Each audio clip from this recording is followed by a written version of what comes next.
Meus irmãos e minhas irmãs, paz e bem, celebramos hoje a solenidade do Sagrado Coração de Jesus. Falar do coração de Jesus é falar do amor de Deus para conosco.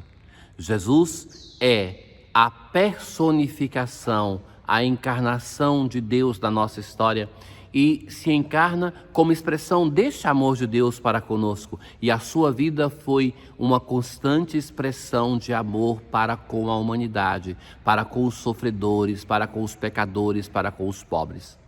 Essa solenidade é muito ligada à tradição franciscana. Aquela que nós já celebramos de Corpus Christi, ela é ligada à tradição dos dominicanos, sobretudo Santo Tomás de Aquino. E a solenidade de hoje há uma tradição franciscana, que na sua reflexão da escola franciscana sempre valorizaram a vontade, o coração, o amor e que refletiram sobre essa dimensão em nosso Deus. Um caminho de mística que percorreram tantos santos e que, sobretudo hoje, para falar deste amor de Deus, do coração de Jesus, a liturgia nos coloca diante da imagem do pastor. A antífona de entrada: eis os pensamentos do meu coração, que permanecem ao longo das gerações, libertar da morte todos os homens e conservar-lhes a vida em tempo de penúria.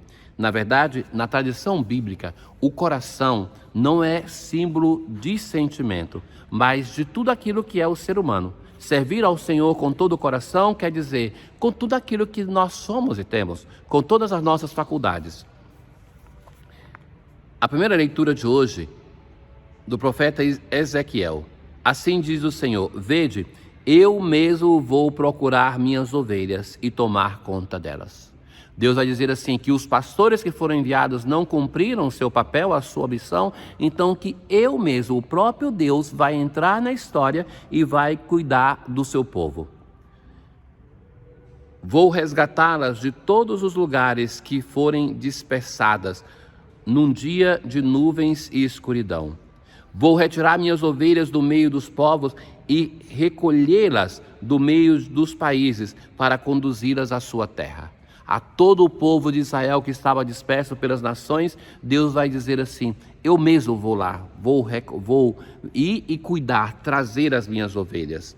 Ali repousarão em prados verdejantes e pastarão em férteis pastagens sobre o monte de Israel, que é o monte de Sião.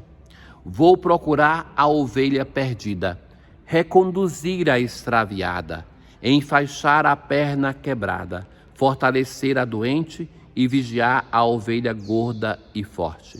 Vou apacentá-las conforme o direito.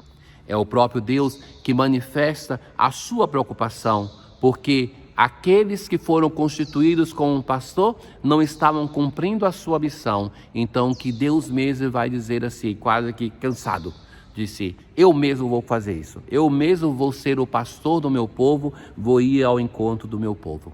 Para responder a esta palavra da primeira leitura, nós rezamos o Salmo do Bom Pastor. Esse salmo que está tanto no nosso coração.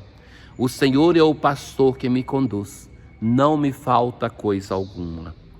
Mesmo que eu passe pelo vale tenebroso, nem o mal eu temerei.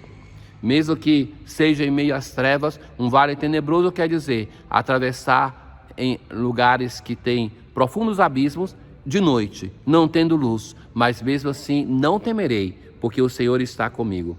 Preparais à minha frente uma mesa, um banquete. Com óleo vós ungis minha cabeça. A unção com óleo é aquela que constitui alguém sacerdote, rei. Então vós ungis a minha cabeça, vós me dais uma função, me assegurais. Felicidade e todo bem hão de seguir-me por toda a minha vida. E na casa do Senhor habitarei pelos tempos infinitos. A segunda leitura de hoje é da carta de São Paulo aos Romanos. Irmãos, o amor de Deus foi derramado em nossos corações pelo Espírito que nos foi dado. Então, o Espírito que nos foi dado pelo Pai e por Jesus, ele enche o nosso coração de uma experiência de amor. Quer dizer, de uma experiência de união íntima com Deus, de doação para com os irmãos. Cristo morreu pelos ímpios. E o apóstolo vai dizer assim, olha, dificilmente alguém dá a vida por um santo, por um justo. Mas Cristo deu a vida por nós quando nós ainda éramos pecadores.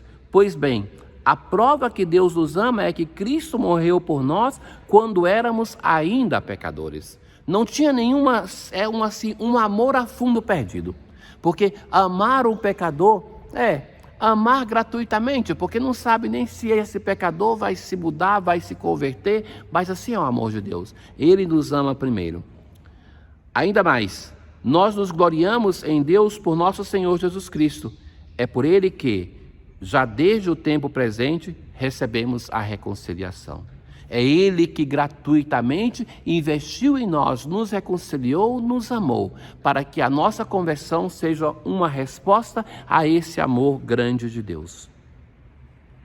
Na aclamação ao Evangelho, eu sou o bom pastor, conheço minhas ovelhas e elas me conhecem. Naquele tempo, Jesus contou aos escribas e fariseus esta parábola. É o capítulo 15, aquelas parábolas da misericórdia. Nesse capítulo, Jesus está com os pecadores e cobradores de impostos, e os fariseus e doutores da lei falam para os discípulos de Jesus: o vosso mestre acolhe os pecadores e come com eles. Então Jesus responde com 3 parábolas. Essa aqui é a primeira: o pastor com 100 ovelhas. A segunda parábola é da mulher com 10 moedas, e depois a terceira parábola do pai misericordioso, a parábola do filho pródigo. Se um de vós tem 100 ovelhas e perde uma, não deixa as 99 no deserto e vai atrás daquela que se perdeu até encontrá-la? Então veja que Jesus aplica a eles um gesto de misericórdia que na verdade não era praticado. Veja bem, se um pastor está no deserto, tem o perigo dos lobos, dos ladrões, então ele perde uma ovelha. Não era normal que ele deixasse 99 para ir buscar aquela, porque o risco seria o quê? Perder as 99. Então Jesus fala assim: se um de vós, então forçando um diálogo com seus interlocutores. O pastor buscava cuidar. Logo, quando a ovelha se distanciava, ele puxava. Então, por isso, o bastão que tem na mão, o pastor que tem aquela curva na ponta, para logo reconduzir ao redil, ao rebanho, a ovelha que está se perdendo. Mas se ela ia longe, se ela se perdia de fato, não é que ele abandonava as 99. Quando a encontra, coloca no ombro com alegria. Veja essa imagem, meus caros. Qual é a única ovelha que é carregada no ombro? É a ovelha perdida, não as 99. E com alegria, a dimensão da alegria que é própria de Lucas.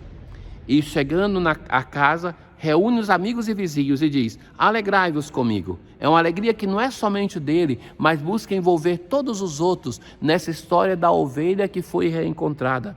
Encontrei a minha ovelha que estava perdida.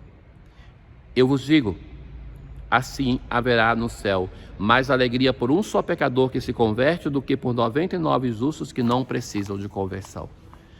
Justos é santo, 99 santos que não precisam de conversão. Ora, se não precisa de conversão, é sinal que não é justo e que não é santo. Porque uma coisa que nós vemos na vida de todos os santos, até dos maiores santos, é o sentimento de que precisam de conversão continuamente, porque ainda não estão à altura da graça e da bondade de Deus. Então, se é alguém que se considera que não precisa de conversão, é sinal que não é justo e santo. Mas veja que a lógica do reino de Deus, do próprio Deus, de Jesus, não é nada de acordo com a lógica do mundo. Por quê? Há mais alegria por um só pecador que se converte do que por 99 justos que não precisam de conversão. Há mais alegria por uma ovelha perdida que foi encontrada do que por aquelas 99 que foram deixadas no deserto. Então, esta é a lógica do nosso Deus, que vai ao encontro daquele que é perdido. E, na verdade, a nossa falência, o nosso pecado, é uma possibilidade para que a graça de Deus entre na nossa história. Então, é um chamado à conversão, a irmos ao encontro do bom pastor, do coração de Jesus, do coração que nos ama. Na oração de hoje, concedei ao Deus Todo-Poderoso que, alegrando-nos pela solenidade do coração do vosso Filho, meditemos as maravilhas de seu amor e possamos receber dessa fonte de vida uma torrente de graças. Tenham todos um bom dia. O Senhor esteja convosco, Ele está no meio de nós. Abençoe-vos o Deus Todo-Poderoso, o Pai, o Filho e o Espírito Santo. Paz.